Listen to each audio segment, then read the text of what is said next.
What am I doing with my life? I'm about to defend Paper Mario Sticker Star on the internet. I'm gonna get crucified! Honestly, I never understood why everyone hates Sticker Star so much. I remember genuinely liking it when I first played it, but I could have very well been swept up in the excitement of a new Paper Mario that I may have been too kind to it. But upon repeat playthroughs, not only has my fondness for Sticker Star grown, but I've come to admire more of its underappreciated elements. Now, I'll admit, I tend to get a little riled up when it comes to defending Sticker Star, and that passion can be mistaken for disrespect, particularly towards those who dislike the game. So, rather than going on a tirade and saying that you're all wrong about Sticker Star, I'm going to use my heightened ninja reflexes and galactic intellect to do a proper ninja review of Paper Mario Sticker Star.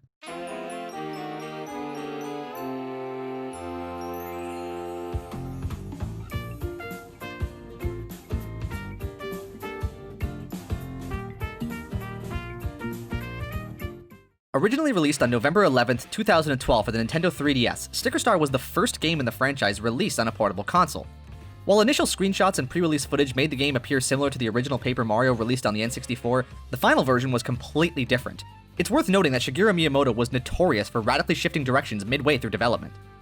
Taking place in a universe separate from the first three Paper Mario games, Sticker Star opens during the Festival of the Sticker Comet, which lands in the Mushroom Kingdom every year and grants wishes to anyone who wishes upon it. However, once the comet lands, Bowser crashes the festival and tries to make his own wish, shattering the comet and scattering its pieces and the 6 royal stickers throughout the kingdom. However, one of the royal stickers lands on Bowser's head, corrupting him with power. As he attempts to capture Princess Peach, Mario tries to stop him, only to be knocked out by the newly powered Koopa King. Once Mario regains consciousness, he's joined by the Sticker Fairy and caretaker of the royal comet, Kirsty, and together they set out to reclaim the royal stickers, restore the Sticker Comet, and rescue Princess Peach from Bowser's clutches. Unlike its predecessors, Sticker Star's story is a bit more simplistic.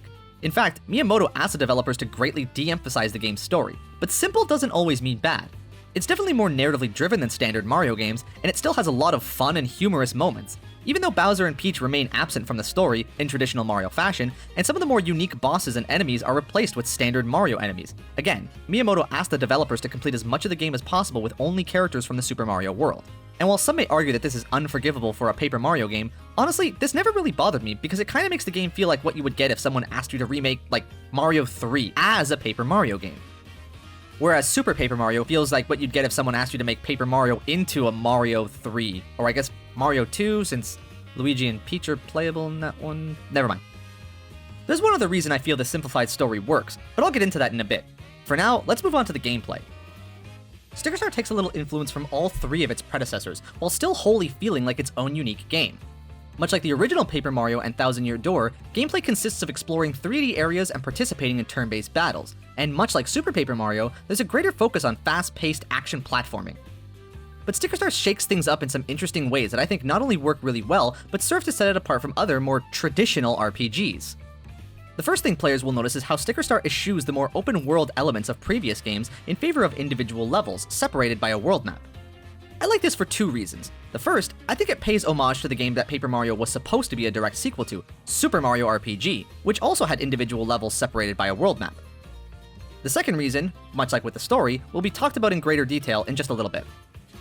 Another thing I like about Sticker Star's levels is, although separated by a world map, it still feels like a connected world, as levels are given a certain degree of visual cohesion, and details that might appear in the background of one level become the basis for another, like the Yoshi Sphinx in the desert area, or the Haunted Mansion in the ice area. However, unlike Mario RPG, or even its predecessors within the Paper Mario franchise, Sticker Star's levels aren't simply a gauntlet of enemies to fight through, and are more focused on light platforming and solving sticker-based puzzles. In fact, this is why the partner system, often regarded as a staple of the Paper Mario franchise, was removed as developers found it too often conflicted with the sticker-based gameplay. But of course, every ninja knows that not every situation is settled simply by sticking stickers onto surfaces. Bowser's minions are abundant, and naturally, fisticuffs are going to occur. Sticker Star's combat is probably the most divisive thing about the game, but I honestly think it's really unique and sets it apart not only from its predecessors, since Miyamoto asked the developers to change the gameplay in battles because he considered them to be too similar to the Thousand Year Door, but it's also an interesting take on turn-based combat not often seen in traditional RPGs. Unlike its turn-based predecessors, Sticker Star no longer has Mario attacking enemies with innate abilities and spending flower points on special attacks.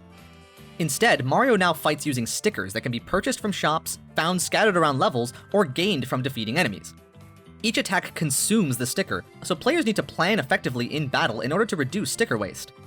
Furthermore, Sticker Star axes more traditional RPG elements like experience points and leveling up, making the combat somewhat optional, with the exception of boss fights, which I find very interesting as it doesn't rigidly tie gameplay and story progression to a player's level at certain points in the game, which makes the game much more accessible to players of different age and ability. This is usually where I hear the main criticisms about Sticker Star, that the combat is badly designed, that it disincentivizes combat since attacks are consumable, and that it's pointless because you don't gain experience and level up. And honestly, I've always felt that this is a very surface-level interpretation of the combat, and is only really true if you view Sticker Star in relation to its predecessors or by traditional RPG rules. And Sticker Star is anything but its predecessors or traditional. If you look at Sticker Star's combat within the confines of its own game, then it actually works really well for a lot of different reasons.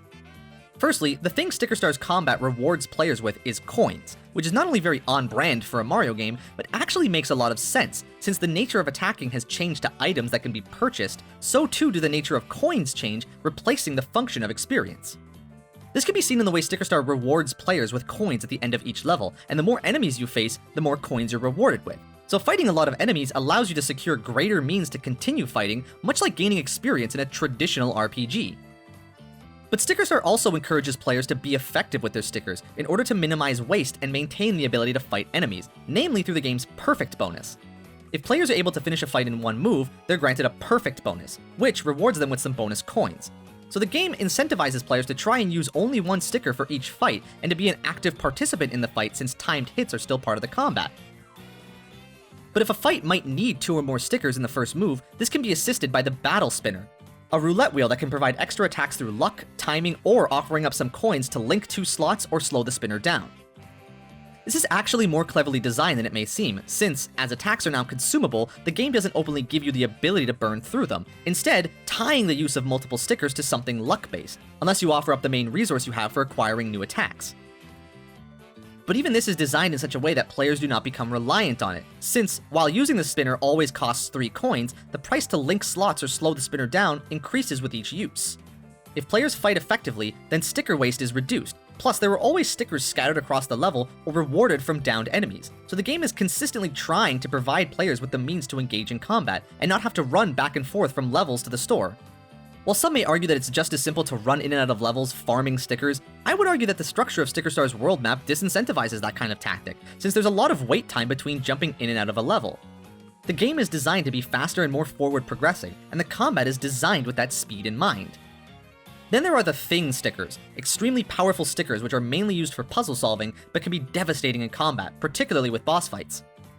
Something I've heard many people say is that Sticker Star disincentivizes use of these stickers since they are so powerful, and traditional RPG logic would oppose using them against standard enemies. And truthfully, I think Sticker Star could have done a better job communicating to the player that Thing stickers, while powerful, aren't exactly special, since they can be easily regained after use, either by returning to where they were originally or by purchasing them at a side store. This would give players some idea of how they work, again, another thing Sticker Star doesn't adequately explain to the player, and see the idea of being unafraid to use whichever sticker can end a turn in one move. Actually, that might be my one problem with Sticker Star. It really could have done a better job communicating its systems to the player. The place where this is the biggest problem is in the boss fights, since bosses have a sort of puzzle element to them and regular stickers just don't cut it against them. Furthermore, certain Thing stickers are more effective against certain bosses, but the game is never really explicit about what stickers to bring into a boss fight. There's an easily misinterpretable line of dialogue after the first boss fight that I think was meant to hint to players that boss fights require an arsenal of Thing stickers, but the game really needed to be more clear about it. But with all that said, we come to the million-dollar question. Why even participate in the combat if there's no reason to do so? And I know I'll catch a lot of flack for saying this, but to have fun? Like, obviously I'm not saying that traditional RPGs aren't fun, nor am I saying that it's wrong to feel that RPG progression systems make a game fun for you. But I am saying, sometimes the reason to do something in a game can just be for the sake of having fun. That you might enjoy turn-based combat because it's fun to do, even if it's more fast-paced and action-focused, and it doesn't always need to contrive a sense of progression. I honestly think having fun lies at the core of Sticker Star's gameplay. Despite the lack of traditional RPG systems, the game pays homage to its predecessors by having turn-based combat, and it's designed in such a way that it incentivizes you towards the combat and rewards you for completing it effectively. So the only reason it could want you to do it is because you enjoy turn-based combat first and leveling up second. Like the late Satoru Iwata famously said, video games are meant to be just one thing: fun. Fun for everyone. And honestly, I think that because Sticker Star is so accessible, that it can be fun for everyone. Anyway, I hope I explained that adequately enough. Now let's move on to those aforementioned reasons why I think Sticker Star's design choices really work. I really admire how well Sticker Star works as a handheld experience, and upon repeat playthroughs, it's clear to me that the developers designed it with portability in mind. Think about what a handheld is designed for: playing on the go, during bus rides, subway rides, lunch breaks, or bathroom breaks. Much like the way Super Mario Odyssey's developers specifically placed an abundance of power moons out in the open so players could easily jump in and out of the game and grab a moon or two, Sticker Star is designed for easy pickup and play. Its simplified story works so players can easily keep track of what's going on while playing in short bursts. The game autosaves when entering the world map so players can easily keep track of progress, and levels are designed to be relatively short so you never feel like you're lost if you have to put the game down at a moment's notice. Lastly, its combat is designed to be fast-paced. Again, the game rewards you with a bonus for clearing a fight in one move, so it's less likely you'll be left in the middle of a fight if you have to quickly put the game down and eliminate the tension and momentum of the fight. While of course I'm not saying that traditional RPGs made for handheld systems aren't good in their own right, there's really no reason why a game like Golden Sun couldn't exist on a dedicated sit-down console. But Sticker Star is clearly designed for portability, and I just always appreciate when a game is designed in such a way that it really takes its platform into account. Visually, Paper Mario Sticker Star is incredible. It was the first Paper Mario game to do a lot with the visual conceit that everything is made of paper. The way blocks unfold into scraps when you hit them, or how coins or thicker objects are clearly made from cardboard, to the way enemies fold themselves up into points or wheels, add a lot of charm to the world, which itself is bright, colorful, and includes a lot of creative levels. In the audio department, honestly, Sticker Star might have some of the best music in the series. While I'm fairly certain all the music is digital, it does a great job at sounding like live music, maintaining a fun, jazzy feel with a wide range of instruments, but a liberal use of saxophone.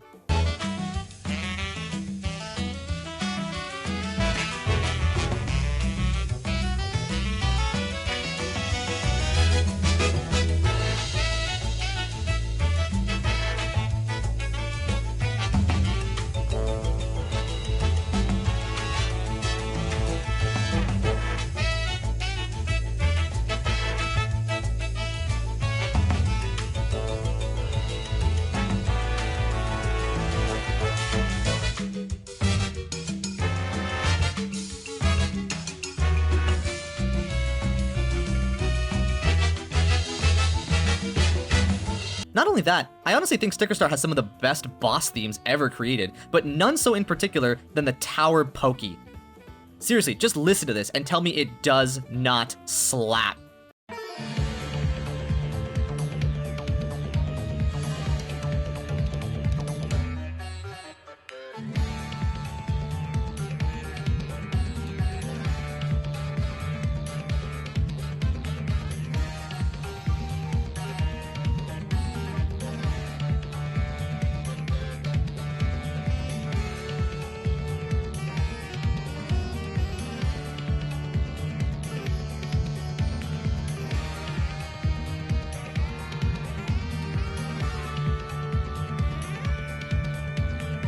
Sticker Star is definitely a flawed game, but every time I play it, I enjoy it more and more.